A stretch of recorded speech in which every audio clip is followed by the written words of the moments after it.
It's good to talk to you. And before anything else, I want you to know that I'm signing now, as we speak, Israel's official recognition of Somaliland. اعترافكani ama aqoonsigani ma aha mid ku kooban Israel waxaa jira wadamo badan oo ka mid yihiin Mareykanka, Imaaraadka, Itoobiya iyo wadamo kale oo fara badan oo aqoonsan doona Somaliland saacadaha iyo maalmaha ugu soo aadan inta u dhaxaysa 26 bisha oo biri ah ilaa 8 bisha Janaayo sanadkan uu soo wajahan. Haddaba su'aashu waxay tahay aqoonsigani Somaliland muxuu ku bedelay? Meelo joogto Soomaali waxay ka midaysan yihiin ama waxay ka jecel yihiin ba in la aqoonsado Somaliland iyo qiyaamaha u dhaca. Bilcagsigeeda reer Somaliland ayagana waxay qaateen go'aan kale oo ah inay nafyi maalba u horaan aqoonsigaasi. Hadda waxaa arkaysa qof Soomaali ah oo ku faraxsan in la burburiyo systemkooda reer Somaliland, in la dhibaateeyo iyo in lagu soo rogo cunaqabateen cir iyo dhul iyo badba. Markiisu qofkaasi uu maqlo wala aqoonsanaya Somaliland si ay reer Somaliland uga baxaan xeyndaabkaas lagu dhibaateenayo, wuxuu la soo saaraya Soomaalinimo iyo Islaamtinimo aan dhaafsiisnayn afka. Midda kale aqoonsiga Somaliland waxaa qayb ka ah sidoo kale inay ku biirto Somaliland heshiiska Abraham Accords ama xulafada Mareykanka iyo Israel, taasoo ka dhigan wixii hadda ka dambeeya Somaliland cidii ku soo xadgudubta inay ku xadgudbeen Mareykanka iyo xulafadiisa. Bismillah, saaxiib yaal ku soo dhawaada madal furan, aniguna Waliibaan Maxamed Aadan. aan ku bilaabay mawduucan caaway ku dhawaadkii 8 sano xukuumadda Muuse Biixi ay ka talinaysay Somaliland waxyaabo lagu xasuusto xukuumaddaasi xakameysay waxaa ka mid ahaa saameynta salaadiinta aad ay la dagaashay. dagaalkaasna la gashay salaadiintaasna faa'iido iyo khasaaraba way kala kulantay. waqtigana salaadiintaasi waxay noqdeen 3 qaybood: qayb dalka isaga tagtay, iyo qayb ku doofeyshay xukuumadda oo laga nabad galay afkooda iyo adinkooda, iyo qayb xabsiyada loo taxaabay. hadda soo xamoodaa sanadka ugu dambeysay xukuumaddan wadana ay joogtay inay dib u soo laabatay saameyntii salaadiintaasi, ha noqoto inay ku milmeen siyaasadda ama dhexdoodii in ay ficiltamayaanba.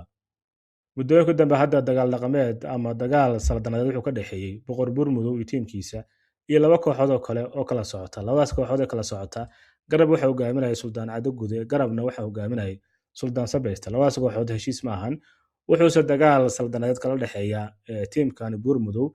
si kale haddaan u dhigana saddexdan tiim waxay la kala safan yihiin siyaasiyiintii sanadihii ugu dambeysay ku hartamayay siyaasadda Somaliland. Cado Gude iyo Buurmudowna waxay ahaayeen salaadiintii xukuumaddii hore Muuse Biixi dagaalka adag ee la gashay.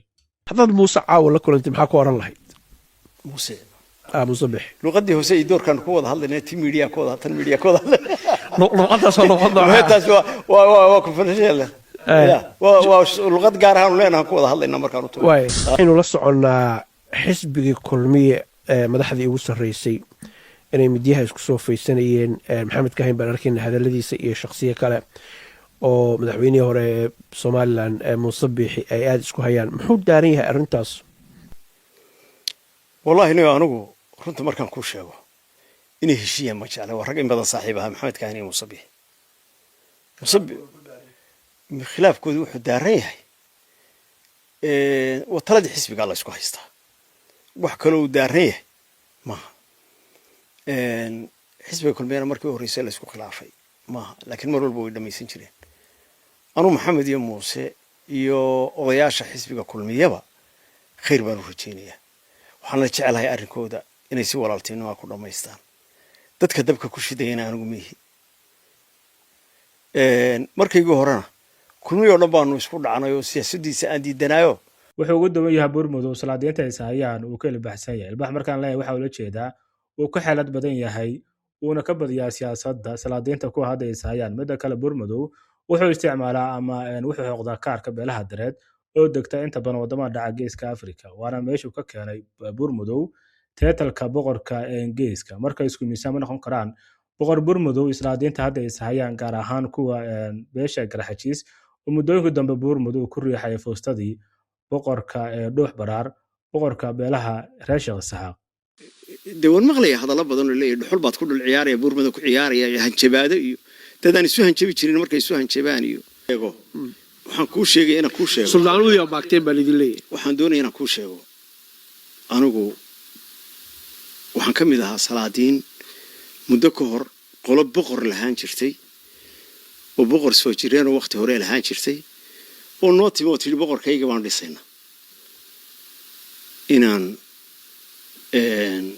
la baarigno qoladii ka hashaa 8 bilood ka hor baan hadlay labaatan suldaan oo isaaq oo dhan leh oo Somaliland oo dhan baan ku dhex jiray ilaa hadda waan daawanayaa waan yaabanahay dhalishu igu socota iyo carabka leela dhacay iyo maagay hanjabaad iyo wali halkay ka socoto laakiin waxaan go'aansaday inaanan ka hadlin ilaa aan dalkiisa ku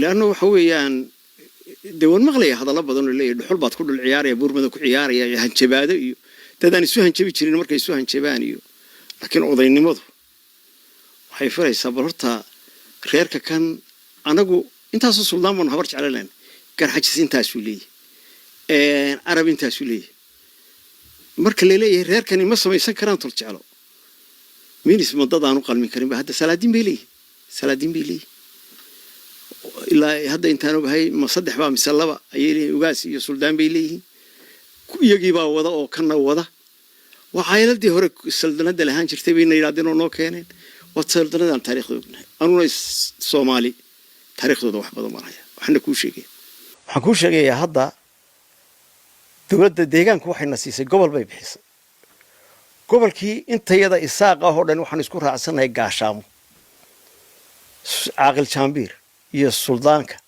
iyo intay tageen bay yaadeen hal la geeyay awaar hal la geeyo reer isaaq loo geeyay dagaalkii dawacyo taagana 250 nin oo geeriya oo halkan la dilay ayay tageen oo yaadeen kabahan afka ku soo qaad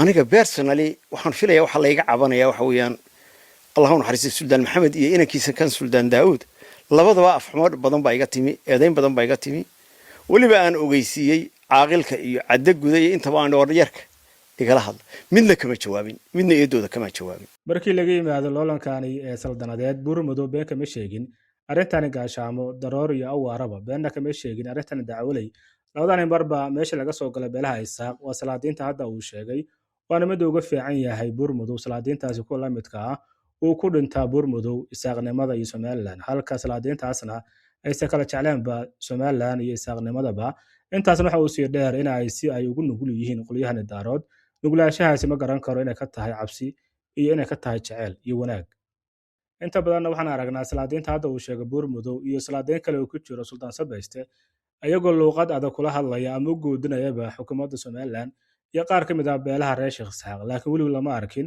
ayagoo ka hadlaya masiirka isaaq deegaanka Itoobiya sida ay deegaanka ugu yihiin Somaliland ayna deegaan ugu yihiin dowlad deegaanka sidaas oo taana markay joogaan dowlad deegaanka ama laga hadlayo arrimaha dowlad deegaanka bisada ay noqdaan markiisa laga hadlayo arrimaha Somaliland way libaaxiya haddaba aan ka sii guddo qodobkaasi ma rabo inaan ku sii dheeraade 24 saac ugu dambeeyay hadalhaynta ugu sareysa waxay ahayd aqoonsiga Somaliland aqoonsigana siyaabo kala duwan ayaa uga hadleen cadaan iyo madow si negative si aqoonsiga Somaliland waxa uga hadlay Soomaalida gaar ahaan kuwa reer Soomaaliya cadawga koowaad iyo midka labaad ee qatarta ku jirtaanka Somaliland waa Soomaalida midaan waxa moodana hadda ay soo fahmayaan reer Somaliland oo sanad ka hor markuu dhacay hordhaca heshiiska MOU-gii aan ku baraarugsanayn meel ay joogto Soomaali waxay ka midaysan yihiin ama waxay ka jecel yihiin ba in la aqoonsado Somaliland يوم قيامها وضع بالعكس كده رئيس Somaliland أيضا waxay qaateen go'aan kale oo ah inay naf iyo maalba u horaan aqoonsigaasi hadda waxa arkaysa qof Soomaali ah oo ku faraxsan in la burburiyo systemkooda reer Somaliland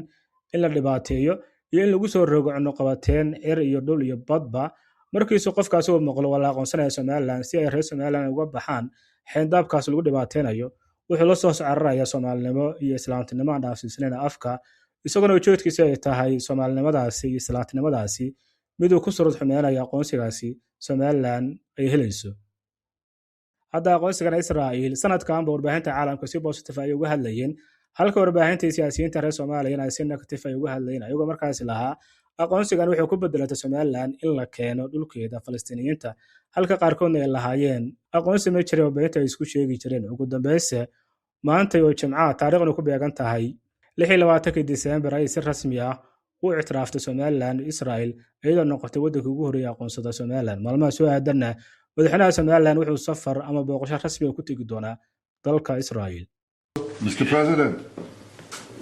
Mr. Prime Minister. It's good to talk to you and before anything else I want you to know that I'm signing now as we speak Israel's official recognition of Somaliland and its right of self-determination. Our friendship is seminal and historic. So I'm very, very happy and I'm very proud of this day, and I want to wish you and the people of Somaliland the very, very best there. I think this will be a great opportunity for expanding our partnership. We intend to work together with you on economic fields, on agriculture, in the fields of social development, all the things that we hope we can assist you, and we obviously believe in this friendship. And I have to tell you that there's a lot of excitement here in Israel as well. So I want to use this opportunity, sir, to invite you to an official visit to Israel at your convenience. And I hope very much to see you here soon. اعترافكani ama aqoonsigani ma aha mid ku kooban Israel. Waxaa jira wadamo badan oo ka mid yihiin Mareykanka, Imaaraadka, Itoobiya iyo wadamo kale oo fara badan oo aqoonsan doona Somaliland saacadaha iyo maalmaha ugu soo aadan inta u dhaxaysa 26 bisha oo beri ah ilaa 8 bisha Janaayo sanadkan ugu soo wajahan. Haddaba su'aashu waxay tahay aqoonsigani Somaliland muxuu ku bedelatay? Marka laga yimaado daacadaha raqiiska ah, aqoonsigani Somaliland wuxuu la xiriiraa loolanka badda cas, loolankaas oo u dhaxeeya xulafada Mareykanka iyo xulafada China iyo Ruushka wada socda. Ruushka base military wuxuu ka samaysan doonaa dekedda Suudaan. Masar oo la safan China iyo Ruushkana waxay la wareegtay dekedda Djibouti.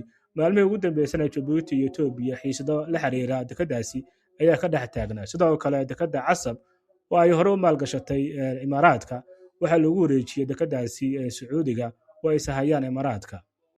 Mareykanka iyo xulafadiisana oo ay ku jiraan Israa'iil iyo Imaaraadkana waxay uga falceliyeen inay degaan saldhig ay ka samaystaan Berbera, waana mid ay ku bedesheen aqoonsigan hadda ay siiyeen Somaliland. Sidoo kale Mareykanka waxa uu degay Yemen. Midda kale aqoonsigan Somaliland waxa qayb ka ah sidoo kale inay ku biirto Somaliland heshiiska Abraham Accords ama xulafada Mareykanka iyo Israa'iil, taasoo ka dhigan wixii hadda ka dambeeya Somaliland cidii ku soo xadgudubta inay ku xadgudbeen Mareykanka iyo xulafadiisa.